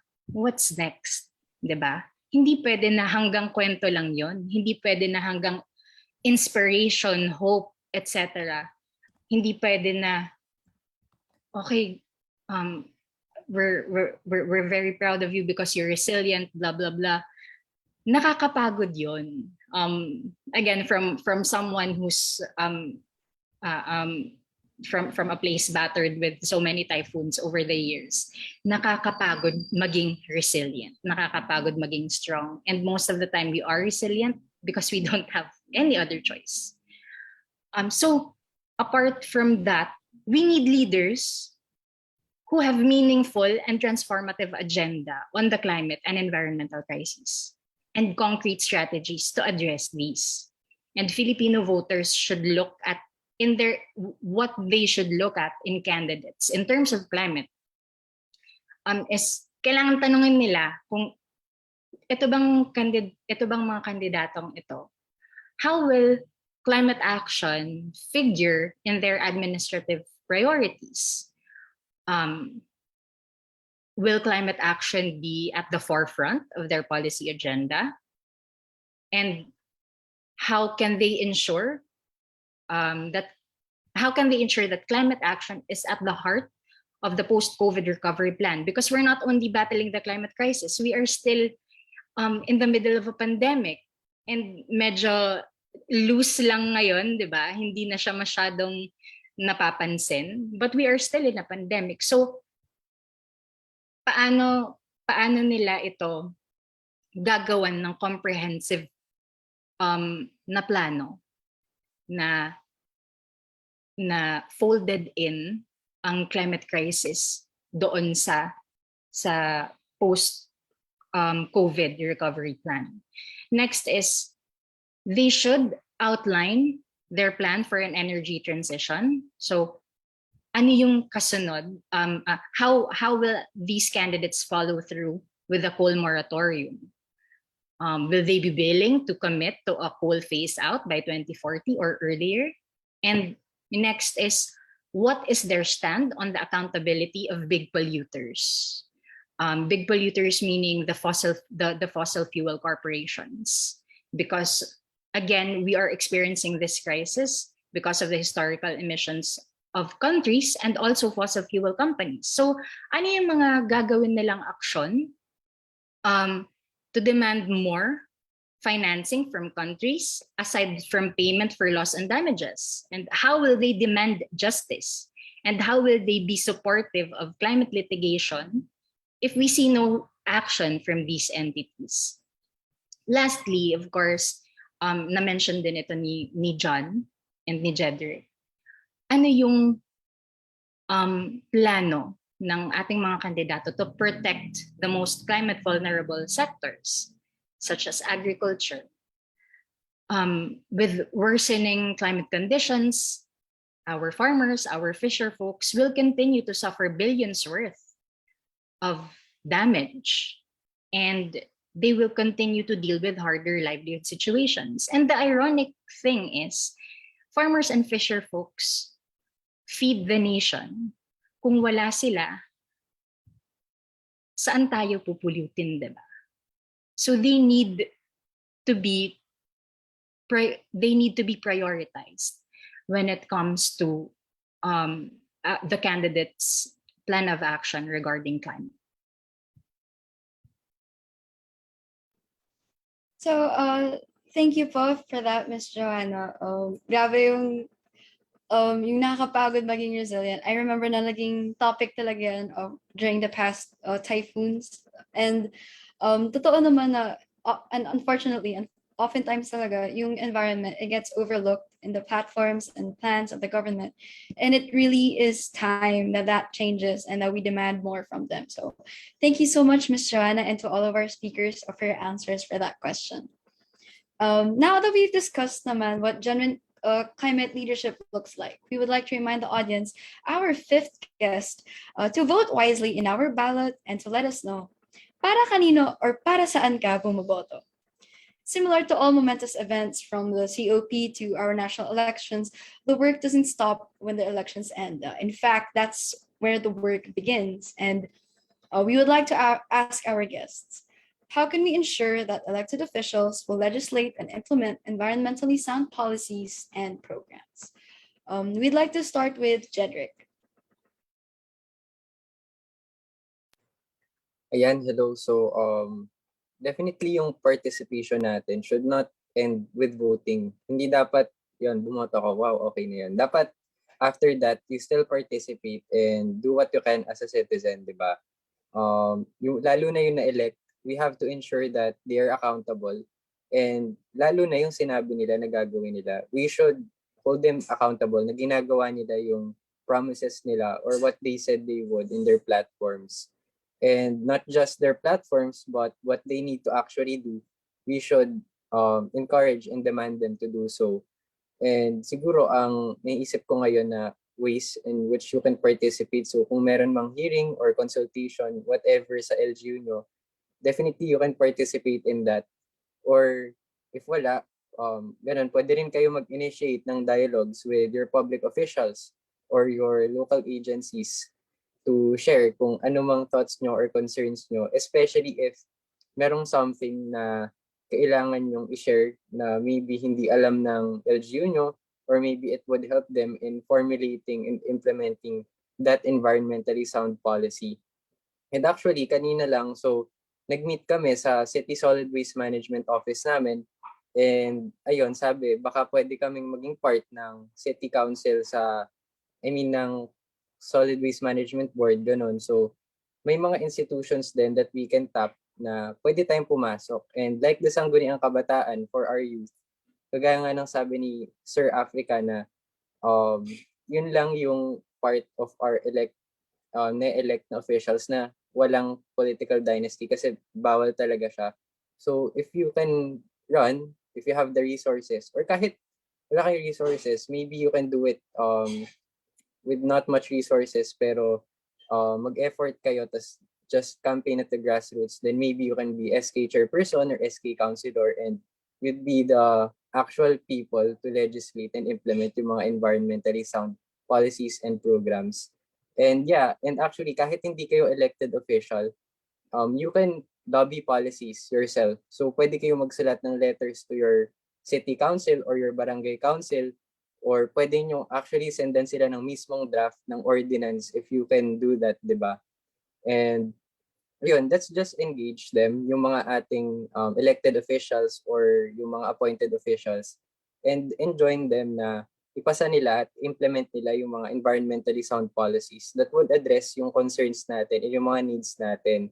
And let us show to our government na nandito tayo. So we are here and we won't let things about us happen without us. And ayun, we just need to find ways on how we can kung paano tayo papasok sa governance. Kasi ayun, yung good governance, it doesn't just come from the government. Kung talagang good yung governance, it should involve everyone, whether it's the private sector, the NGOs, or the common people. Kailangan nasasama sila sa desisyon, and from that, we would be able to legislate and implement yung mga policies that would actually be relevant to the people. So, ayun, yun yung naiisip ko na kailangan nating ipakita na nandito tayo, and we need to tell them clearly what we need and what should be done. Thank you, Jedryc. Ang ganda ng shinare mo, no? Probably like we can have two words like engagement and accountability, which starts by, as you've said, showing that things could not be done without us also. And of course, this is beyond elections. What about you, Joanna? Could you share with us your thoughts on the same question? Yeah, actually same lang din with Jedryc. Like the work will not end when we cast our votes on May 9. In fact, there will be more hard work required post-elections, no matter who wins the elections. Kasi doon tayo maniningil at patuloy natin nakakalampagin kung sino man yung mga mananalong kandidato. And that's why platforms like these, yung mga dialogue na ganito, conversations, they're very important kasi right now we're building momentum and we're growing the movement para pagdating ng panahon na kailangan na natin maningil, marami tayo na may alam na we have a stake in this, and we really need to take collective action. Yeah. Thank you so much po for that, Miss Joanna. And tama po talaga na, we really, like tayo mga tao, tayo naman talaga yung, we're supposed to be the ones that are being served by the government, and it's really up to us talaga to demand what is right, or to demand from them what is rightfully to be asked from them, ganon. And now I would like to ask Kuya Jon naman. Kuya Jon, what do you think? Yeah, I think definitely having a good idea what to do or what needs to be done from the onset. Like that's really the first step and how we can hold leaders accountable, because we need to know what we need. And I think that really just, pushes talaga. We really need to start talking to one another and finding out what solutions or what different things that different sectors of society would require when it comes to the climate crisis. More concretely, I think one thing that we can definitely explore moving forward, again, after the election, so it doesn't stop there, as the previous speakers have mentioned. So yun talaga, maximizing all the legal avenues that are available. So for example, one experience ng YAKAP, alongside groups like Oceana Philippines, like we were able to sue yung National Solid Waste Commission, National Solid Waste Management Commission, for failing to do their job really when it comes to yung single-use plastic issues sa Pilipinas. So right now that's being processed by the Supreme Court. So those kinds of things we can definitely look into, and we can definitely also look outwards and look at other countries where the youth were able to successfully get their Supreme Court to act on fossil fuel projects, such as in Australia, I believe, where they're able to successfully shut down a coal mine, if I'm correct. So those kinds of things we can definitely look into and see how we can apply them in the Philippines. And then another thing, of course, is to explore how we, as civil society, as people engaging in civil society, how we ourselves can file and push for legislation by working with, for example, progressive legislators or those who understand the urgency of the climate crisis. Yung policies kasi ng Pilipinas based on, for example, yung mga pronouncements last COP26 in Glasgow and the different measures it's taking right now when it comes to climate action, it seems very heavily focused on mitigation, which is great. Actually, the whole climate change issue is typically framed as a mitigation issue or carbon emissions or something in the future, which is important and definitely something that needs to be acted on. Pero we also have to recognize that in particular with the Philippines, we are impacted today. So what's happening with adaptation? How can we improve our capacity to adapt or prepare for the impacts of the climate crisis that we see every year at this point? So maybe looking into how we can improve research into adaptation, so legislation around that might be something we can explore, we should explore moving forward, because unfortunately the science around how exactly the different parts of the Philippines will be impacted by the climate crisis, not super clear yet. We have regional Southeast Asia level assessments, but nothing super specific to what's happening in the Philippines, and that's what we need, because that's very, very important moving forward. But you have to recognize that all of this, again, holding the leaders accountable, all of that, is just really just one aspect of the fight. Kasi based on our experiences in Yakap or my experiences as a climate campaigner, talagang it's really with immersing and learning from communities, yung mga impacted by, first and foremost, by the climate crisis. You can really see how solutions are already being built from the ground up. Kasi again, wala namang choice in communities, wala silang nakukuhang support. They are figuring it out themselves, and it's very inspiring. And those are the things that we need to prioritize, amplify, listen to, because they're doing so much in their own way. So, for example, I've been able to go to small farmer communities where they're spearheading, the practice of agroecology, where they're integrating biodiversity into agriculture and all those kinds of things. And it's a way of how that can potentially reduce emissions as well as improving food security. In the context of climate change and the COVID-19 pandemic. So you can see the intersection talaga of how these communities are really paving the way when it comes to how the country can start addressing the climate crisis. And we need to start amplifying those stories, amplifying their experiences, because these are the things we need to scale up. So yun talaga siguro yung pwede nating i-push, I believe. And I think, again, while it's very important that we hold our leaders accountable and make sure they implement and legislate the right policies, it should definitely be something where we learn again from the communities already doing things right now and essentially making that happen across the Philippines if possible. So there. Definitely, I agree to you, John. No, learning and amplifying from those that are already doing the work. So basically, what we're trying to say is the work never stops. There are already things that are being done today, and thank you for sharing that, John. Especially thank you for Yakap's active engagement in holding certain agencies accountable to their mandate naman. No? We're not asking for anything we're not asking for anything out of the blue. We're just asking them for their mandate. So I guess that brings us, Attorney Carlo, is there anything that you would like to add also to the things that has already been shared by the group? I think for me, babalik lang ako sa yung mga sinabi. I guess find out ano nga yung what you're looking for and envision mo for the Philippines, and understand sino yung sa mga kandidato who aligns with that vision and was able to deliver that vision. But I think part of it is also understanding na if there are, and there's a good chance na ganito lumabas, no, if there are people na don't align with that vision, maybe part of the question is what can I do moving forward, not just for these elections, but in elections sa 2025, the December 2022 barangay SK elections, sa 2025 and then sa 2028. Because it's if you look at elections, we have over 18,600 positions up for grabs elections this year. Out of that, only 14 positions out of the 18,600 hindi pwede tumakbo ang Kabataan. Majority, 99% of the positions, pwedeng tumakbo ang Kabataan. So, magandang pag-isipan na baka if walang tao na magdadala ng climate sa usapin sa national, sa usapin sa local, baka yung tao magdadala ay ikaw. And it's something to build on, not just for these elections, but moving forward for the elections sa SK, sa elections sa 2025. Because the young people are the most affected, and I think young people understand, may ability to understand the issue of climate change the most, no. So maganda, we look at ourselves not just as voters but as potential leaders, and na tayo mismo magdadala ng solutions on the climate issue here in the Philippines.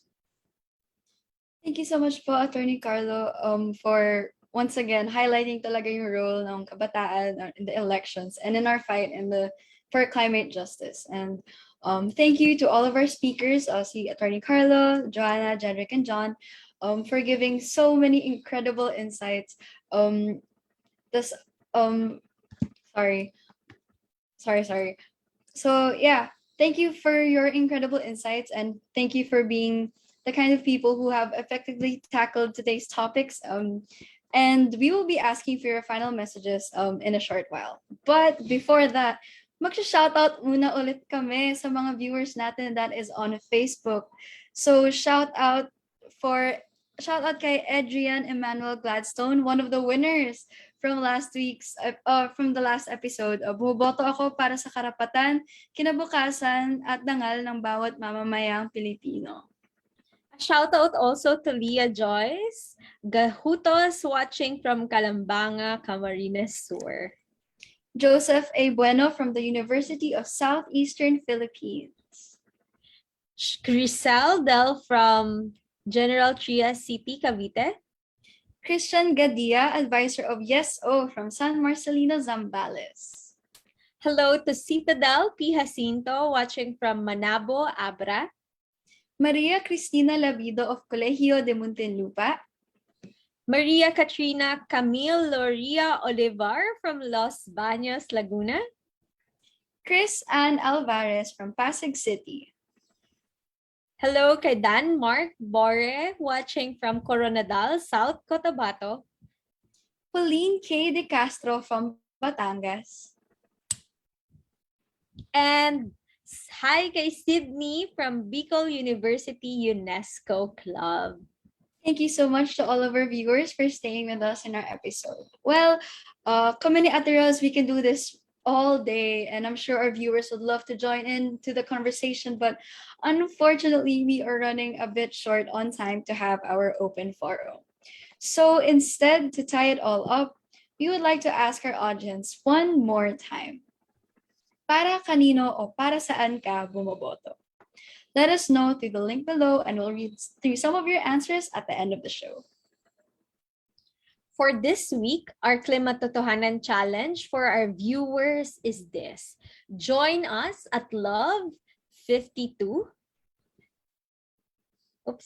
Join us at Love 52 and write your own love letter to let our aspiring leaders know what issues matter to you, to your loved ones, and to our dear planet.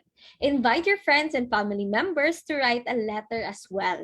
Post about the letters you and your friends submitted on your Instagram or Facebook account and tag the Climate Reality Project Philippines. Remember to make your post public and tag our official accounts. Use the hashtag #VibeCheck and hashtag #TheFutureIs52. After posting, message the Climate Reality Project Philippines Facebook or Instagram account with the link to your post as a final step para ma-validate namin ang inyong entry. Additionally, all submissions sent by tomorrow will be included in Greenpeace Philippines special package for our presidential candidates, containing none other than our letters, our hopes and dreams, as well as our demands to the soon-to-be leaders of our country. We will be picking 3 winners who will be announced during our next episode and who will receive special prizes from us. Meron kaming merch from our partners at Greenpeace na ipamimigay. Kaya naman after nitong episode, write your love letters na. That's right. And remember, you can send in as many entries as you can. So keep writing and keep submitting, and aabangan namin ang mga entries. As we near the end of the show, and to set the tone for this week's Klimatotohanan challenge, we will now read some of the votes you cast in our ballots. So from Lindsay Ancheta, Simply para sa ating mga Pilipino, future generation, kinabukasan at sa ating kalikasan. Boboto ako bilang isang Pilipino, hindi dahil fan ako ng isang kandidato at para lang maiupo ang kandidato sa palasyo. Hashtag maging Pilipino _ wag maging fan. That's right. From Reynabel Valdez naman, ang boto ko ay para sa aking sarili, pamilya, kalikasan. Sarili, kalikasan. Oops, wait. Let me read that again. All right, there you go. Again, from Lindsay Anchet. Oh, again, from Reynabel Valdez, ang boto ko ay para sa aking sarili, pamilya, kalikasan at bayan. Ang boto ko ay para sa mga taong tapat at handang gawing maayos ang ating bansa. And ito naman from John Leo Caoagdan, bumoboto ako para sa kapakanan ng tao, lalo na sa future generations, kasi tayo ang gagawa ng bukas ng mga susunod na henerasyon. Kaya ang dapat na iboto natin ay ang tunay na may malasakit sa ating susunod na henerasyon at sa present generation.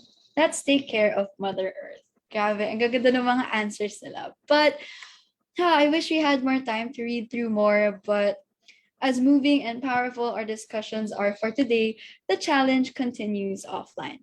The work started long before the election started, and it will continue long after it.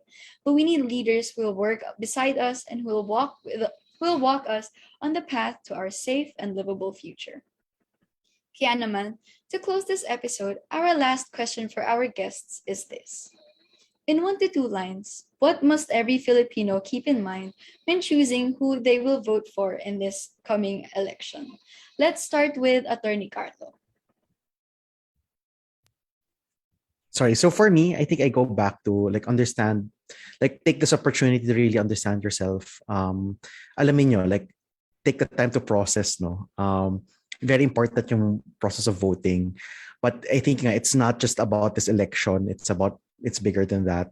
Look forward, understand. I mean, use this process kasi ang daming active sa elections, ang daming gumagalaw, ang daming pag-uusap. So maganda yung opportunity na ito. Maganda yung climate, at least maganda yung atmosphere natin right now to really engage people and to discuss ano yung visions natin for the country. So I think yun yung call ko for people. Talk to different people.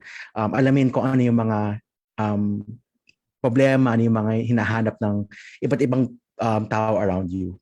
Kasi I think that will really help form you, hindi lang for this election, but moving forward. Maybe find your own advocacy.